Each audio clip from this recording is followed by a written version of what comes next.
임영웅 씨가 전 국민의 힐링곡으로 만들었습니다. 고맙소라는 노래는 조항조 씨가 사랑하는 아내를 위해서 이 노래를 앨범에 수록을 했습니다. 홍시라는 노래는 나훈아 씨가 최홍기라는 본명을 가지고 2004년도에 만들었습니다. 이 노래를 통해서 엄마에 대한 생각, 엄마에 대한 따뜻한 감성을 줄 수 있는 노래가 더 행복한 것은 많은 수익도 남겨주는 너무나 멋진 노래죠.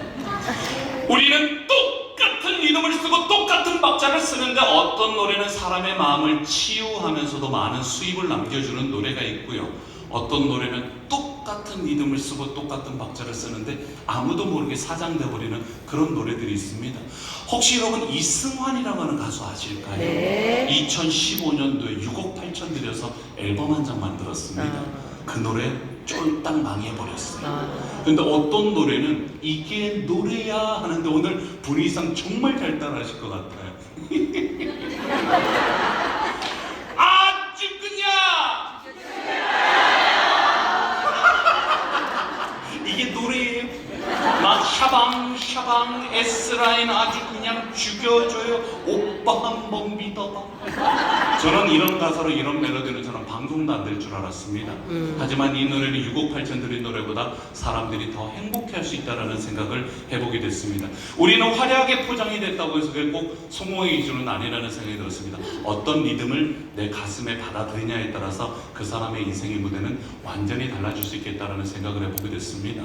리듬의 정의는 그렇게 어렵지 않습니다. 일정한 박자나 규칙이 님의 장단입니다. 일정한 간격으로 벌어지는 그런 현상들이 바로 리듬의 정의입니다. 우리는 절대 24시간 이상을 살아가는 사람은 없습니다.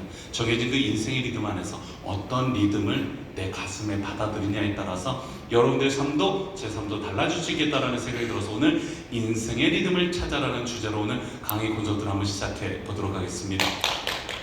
저 생각보다 되게 근데 세련되게 생겼죠? 네. 비웃는 분들이 계시네요. 잘 보셨습니다. 저는 대단히 시골 촌놈입니다. 우여곡절 끝에 이 시골 촌놈이 성악을 전공하겠다고 대학을 딱 갔어요. 교수님이 첫 번째로 하는 질문이 뭔지 아세요? 신상명세서를 작성하면서 너의 집 주소가 어떻게 되냐? 네. 바로 대답할 수 없었어요. 너무 창피했거든요. 그랬더니 옆에 있는 친구가 갑자기 손을 번쩍 들더니 제가 답답했나 봐요. 손을 번쩍 들더니 아주 자신 있는 목소리로 막 깔면서 얘기합니다. 교수님, 제가 먼저 하겠습니다. 저희 집 주소는요, 서울시 강남구 노년도 땡땡 아파트 몇 동 몇 대 산다고 아주 자신있게 얘기를 하는 겁니다. 그 친구의 아버지는 대기업의 간부님이셨어요. 가장 비싼 땅에 가장 넓은 아파트, 이미 태어날 때부터 모든 걸 가지고 있었던 친구는 뭘 해도 그 목소리에 자신감이라는 게 있었습니다. 하지만 이 인생의 무대를 그 친구랑 비교해서 오래 살아갔더니 그렇게 자신이 있었던 친구보다 요즘 제가 더 잘 나가요.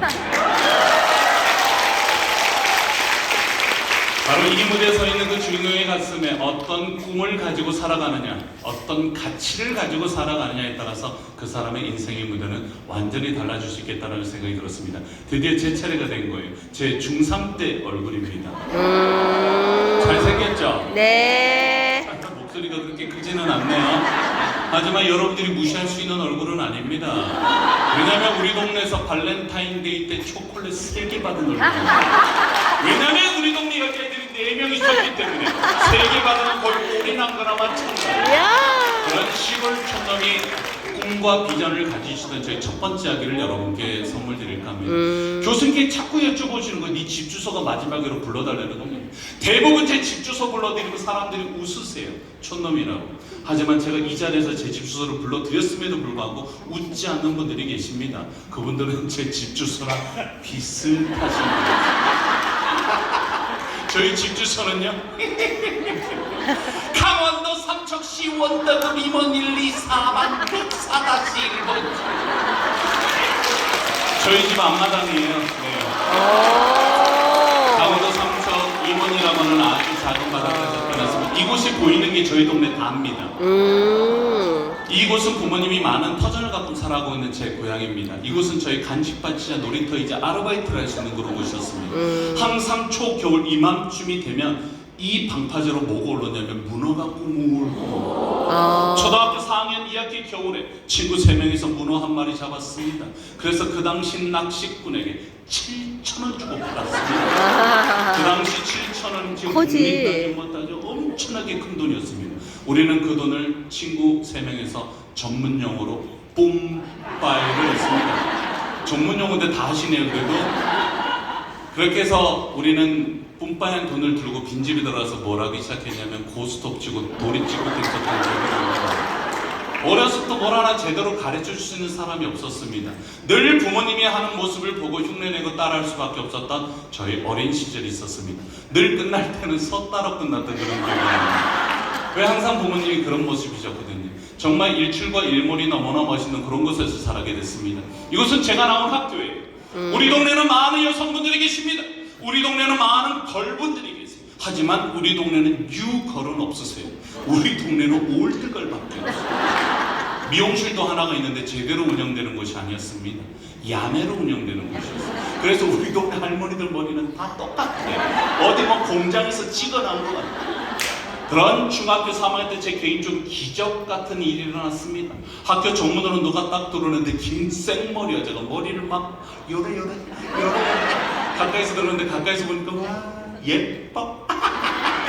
23세 학교를 갓 졸업하고 저희 학교로 부임하신 음악 선생님. 가까이서 보니까 이뻐도 이뻐. 그래도 TV는 다 보고 사시네요.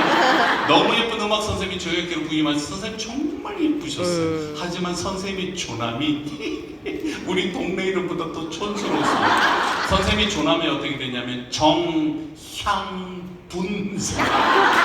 우리는 이 선생님이 잘 보여서 부단히 노력을 했습니다. 대게집을 하는 아이는 대게처리만 바리바리 싸갖고 왔어요. 왜? 그때는 청탁금지법, 김영란법이 없었거든요. 그렇지. 나는 뭘 드릴 수 있을까 고민데 전혀 드릴 게 없는 거예요. 문어 생각보다 잘 잡히지 않습니다. 하지만 이 시골 촌놈에게도 기회라는 게 왔습니다. 뭔 중간고사 시험을 보는데 이상한 성악곡을 하나 던져줘요.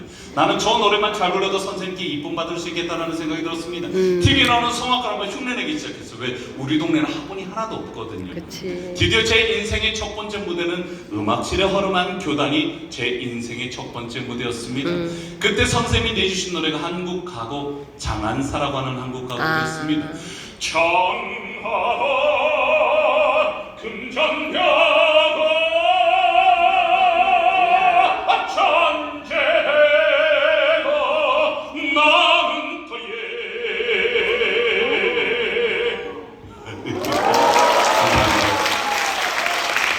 하지만 중3 때는 이렇게 안 불렀겠죠. 이루에 아마도 이렇게 불렀을 거예요. 선생님이 저를 꼭 집어서 이한 교무실로 내려오래요. 큰일 났다. 난 선생님이 잘 보이기 위해서 부단히 성악그림치 열심히 불렀는데 선생님이 보시기에는 장난치는 것처럼 보였나? 왜 교무실로 오라고 하는 거지? 우리는 평생을 살면서 교무실에 상담받으러 간 적이 별로 없습니다. 항상 맞으러 갔었죠. 그래서 조심스럽게 딱 들어갔어요. 그랬더니 선생님이 너무 예쁜 목소리로 이한, 너 노래 너무 잘한다. 그래서 2달 후에는 학생시기 경연대회라는 게 있대요. 너 임원 중학교 한번 나가보라는 제안이었습니다. 그 당시 선생님이 하시는 말씀은 똥이라도 씹어먹고 싶을 정도로 정말 너무 하고 싶은 때였습니다. 2달을 열심히 준비해서 당당히 나가서 1등 했어요. 근데 이렇게 많은 박수를 받을 건 아닌 것 같습니다. 시골이라 선수층이 그렇게 두텁지는 않았어요. 5명 나서요, 5명. 하지만 제가 태어나서 1등이라고는 처음 해본 거예요. 선생님이 저를 또 교무실로 또 부르는 거예요. 제가 교무실을 그렇게 거만하게 들어가 본 적은 처음이에요. 저 중3 때도 이 몸매를 유지하고 있었습니다. 너는 악기통도 크고 비싸고 좋으니까 성악 한번 해보자. 이 시골 촌놈에게 처음으로 알려준 노래가 이탈리아 가곡이었습니다. 여러분들이 다 아시는 노래라고 사료되는 그런 노래입니다. 오 솔레미오라는 노래였습니다.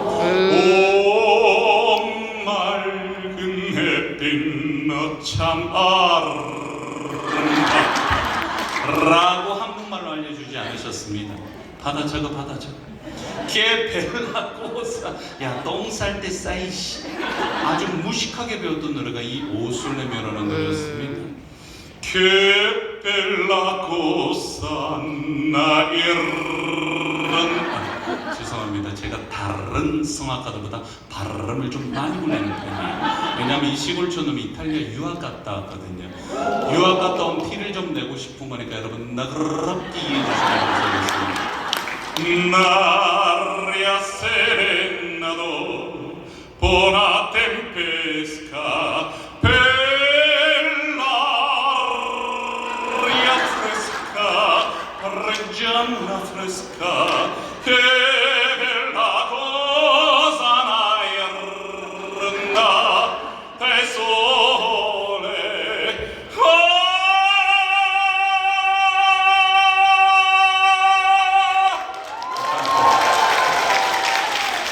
많은 성악가들께 박수 치면서 이렇게 길게 끌잖아요. 그때 박수 치고 함성 치는 타임입니다. 혹시나 여러분도 좀 박수와 함성이 좀 늦어지시면 저 목 터져 죽어버릴 수 있어요. 오늘 종종 있으니까 절대 잊지 말아주세요.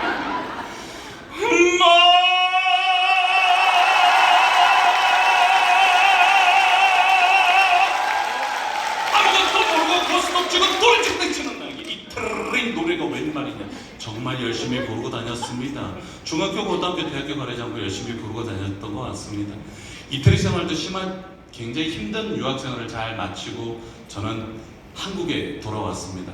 여기도 지금 거의 한 300명 정도 제 눈앞에 보이시는 것 같은데 제가 유학을 다녀서 제 인생의 첫 번째 무대는 거의 한 3,000명 정도 모여있는 굉장히 큰 무대였습니다. 그게 무슨 날이었냐면 삼척시민회. 저를 보러 온 것이 아니었습니다. 그 당시 태진아, 송대관, 현철, 하춘아 20명의 트로트 가수들 많았어요. 저 삼직에서 유일하게 성악 전공했습니다. 유학까지 갔다 왔어요. 대학 교수라는 직함까지 있어 제가 꼽사리를 낀 것 같아요. 그래서 두 곡의 성악곡을 딱 불러드렸는데 그때 제 평균 팬 연령이 생겼습니다. 68.34.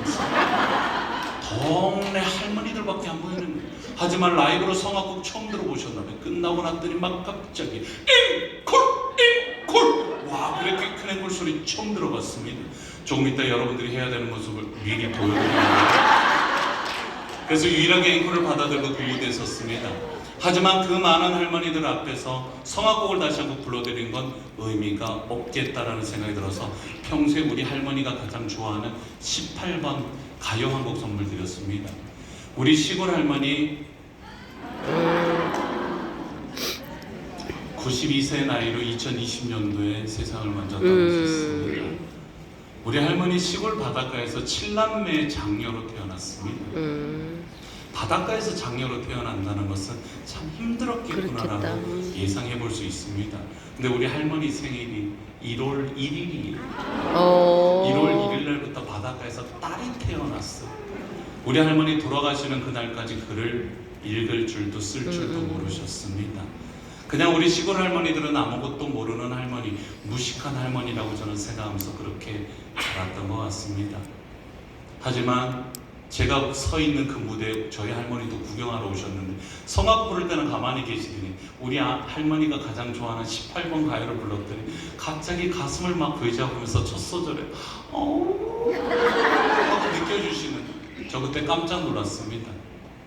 우리 시골 할머니들도 인생의 리듬이 있구나. 68.3세가 아니었습니다. 마치 23.5세로 돌아와서 첫사랑을 기억하는 듯한 그런 표정을 보여주시더라고요. 그때 느꼈습니다. 아, 시골 할머니들도 인생의 리듬이 있구나. 저는 어버이날이 되면 저희 부모님보다는 할머니에게 먼저 카네이션을 드렸던 그런 기억이 납니다. 늘 이 노래를 부를 때마다 손자를 많이 사랑해 주셨던 우리 할머니가 기억이 납니다. 68.3세의 마음을 23.5세로 바꿔버렸던 노래. 늘 여러분들이 계시기에 우리 할머니들이 그런 돌봄으로 인해서 더 건강한 삶을 살고 계시지 않을까라는 생각을 해보면서 가슴 깊이 여러분들께 한 곡 더 선물 드리겠습니다. 감사합니다.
노인 돌봄 부딪힐 거야. 다리가 쉬어도 여러분 부딪힐 거야.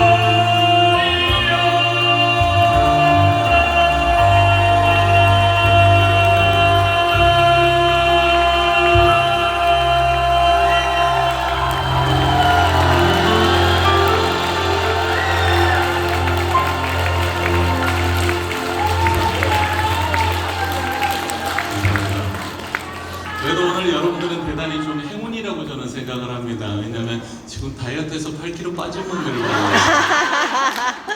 태어나서 다이어트를 단 한 번도 해본 적이 없습니다. 8kg가 딱 빠졌더니 우리 큰딸이 친구들한테 자랑을 했나 봐요. 얘들아, 우리 아빠 다이어트해서 8kg 빠졌다. 근데 친구가 물어봤나 봐요. 몇 kg? 지금 제 몸무게가 110kg입니다. 그렇게 안 보이죠? 지금 입고 있는 이 옷은 서 있는 옷이에요. 앉으면 찢어져요. 뒤에서 나오려고 대기하고 있는데 담당은 자꾸 앉으래요. 괜찮다고. 자꾸 앉으래. 괜찮다고. 앉으면 찢어지는 옷입니다. 우리 딸아이는 70kg, 80kg의 근육질의 아빠의 모습보다는 아빠도 했다라고 하는 것이 우리 아이들에게는 더 큰 인생의 리듬으로 다가오지 않았을까라는 생각이 들었습니다. 때로는 엄마의 이름으로, 때로는 아빠의 이름으로, 때로는 할머니의 이름으로, 때로는 할아버지의 이름으로 바로 우리 아이들에게는 했다라고 하는 것 자체가 우리 아이들에게는 대단한 도전이 되지 않았을까라는 생각을 해보게 됐습니다. 바로 이 시골 촌놈이 꿈과 비전을 가지시던 제 첫 번째 이야기를 여러분께 선물 드렸습니다.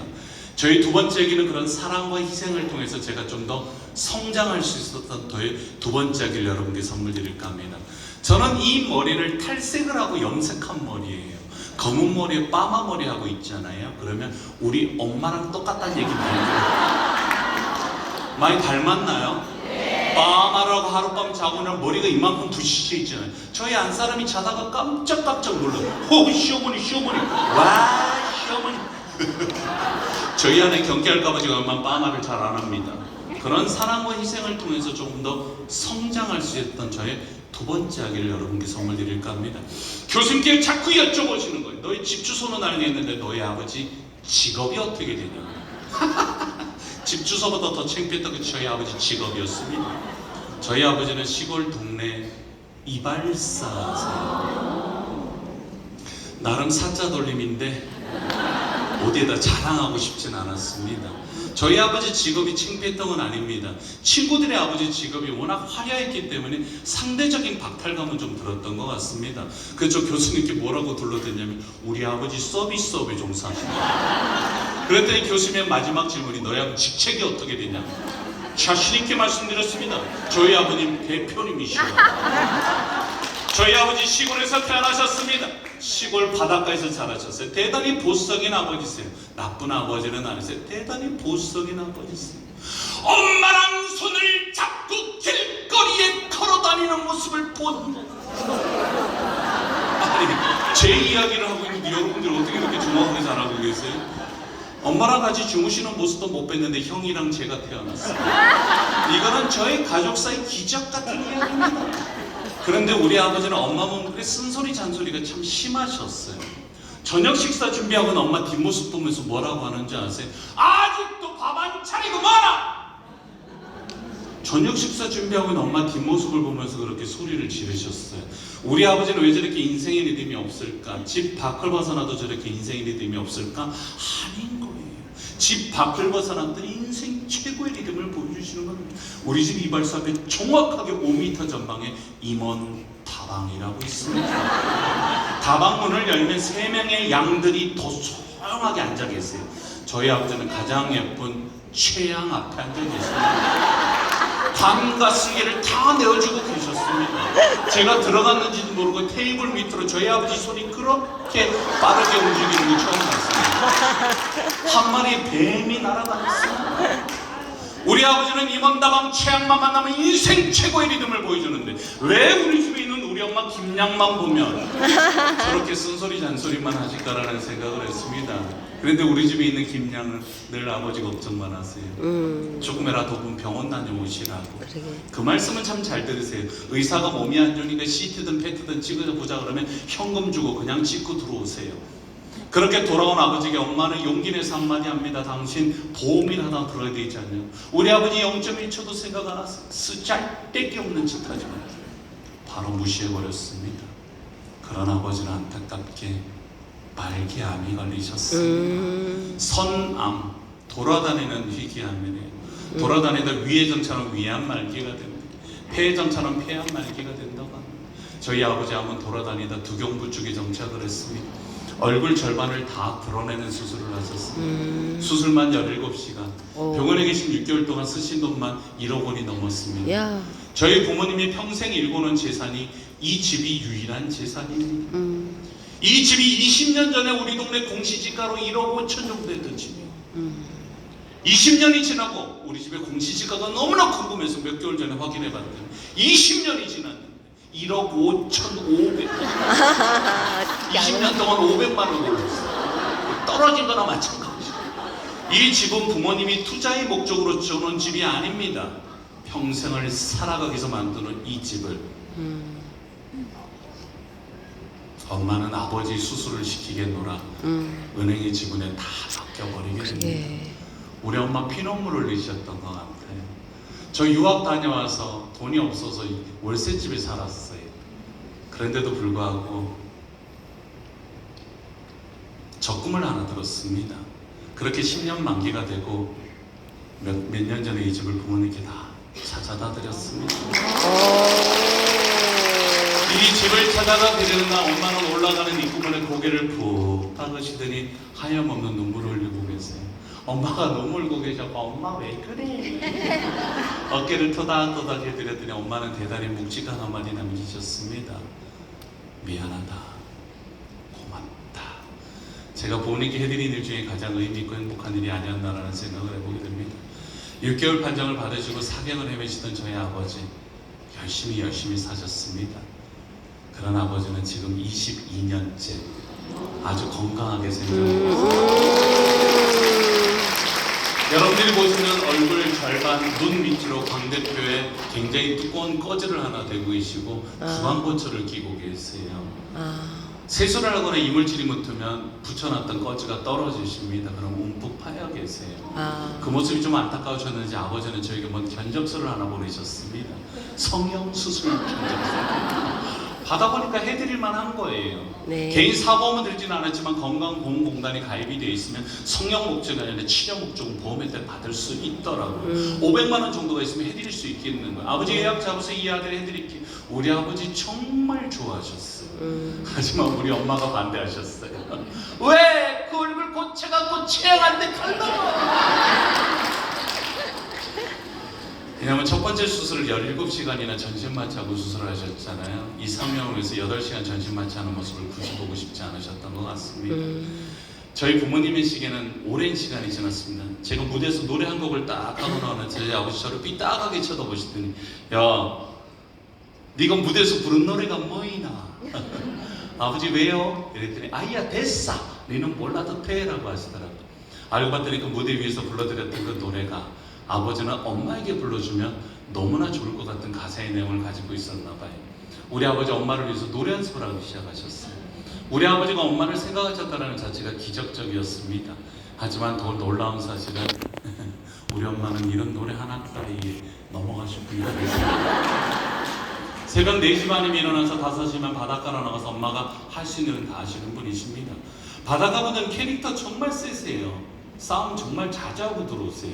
우리 엄마 단 한 번도 지고 들어온 모습을 본 적이 없어요. 백전, 백승. 그 현장에서 물러나면 아버지의 간호도 자식들의 교육도 할 수 없었던 우리 엄마는 억지로 강해지지 않았나라는 생각이 들어요. 엄마를 도와드리기 위해서 바닷가로 나가 엄마 이면수 뱉다고 오징어 뱉다는 그런 일을 하세요. 이 좋은 자리 맡으려고 그 친한 동네 사람들하고 육두문자 써가면서 싸우고 계세요. 이런 시베리안 허스, 이런 식장생, 이런 18색깔 크레파스. 그렇게 캐릭터 강하셨던 우리 엄마가 아버지의 이 어설픈 노래 하나에 인생의 리듬을 완전히 바꾸셨습니다. 요즘 저희 부모님 손 붙잡고 다니세요. 너무나 창피하면 저희 부모님 요즘 1km 전방에서 식별이 가능합니다. 반짝이 커플티 맞춰 있고. 그리고 저희 아버지는 45년생이세요.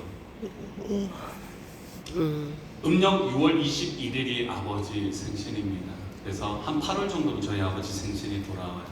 작년에 내려갔더니 정말 오랜만에 아버지가 노래방을 가시지 따라 나섰습니다. 그런데 차 트렁크에서 굉장히 큰 꽃단발을 하나 꺼내시는 거예요. 임원다방 최양에게 받을 줄 알았어요. 저희 동네는 꽃집이 없거든요. 40번을 차를 타고 가면 삼척 시내가 나옵니다.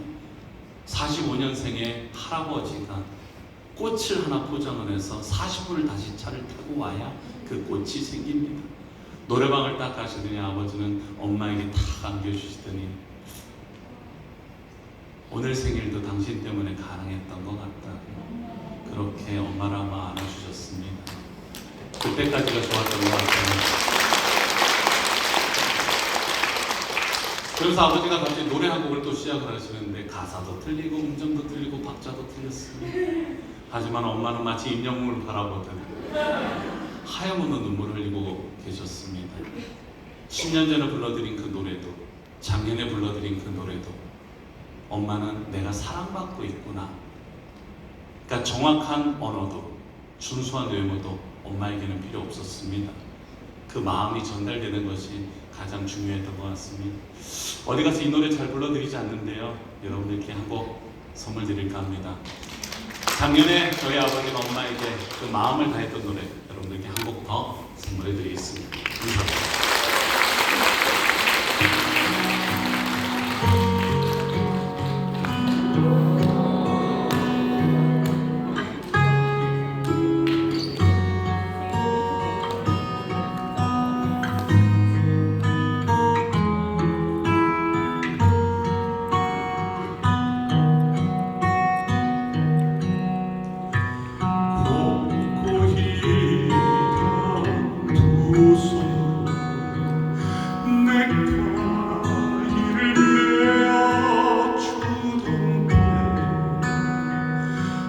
어렴풋이 생각나고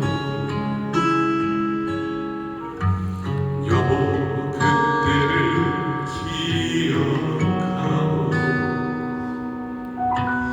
막내 아들 대학 시간 등으로 지새던 밤들 어렴풋이 생각나고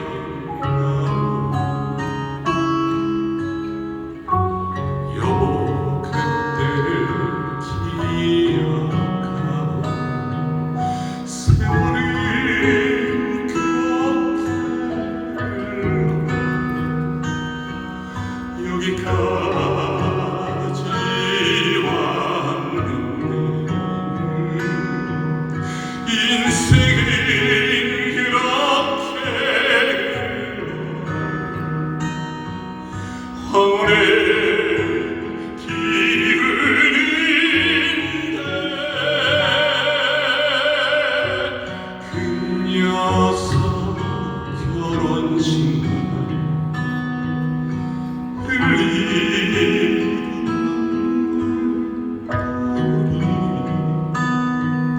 이제는 모두 말라 여보 그 눈물을 기억하고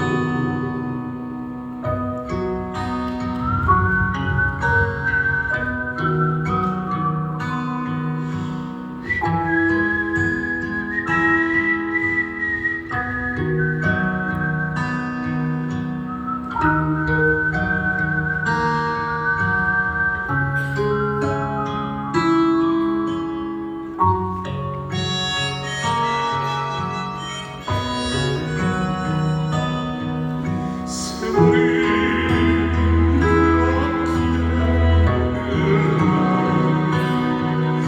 여기까지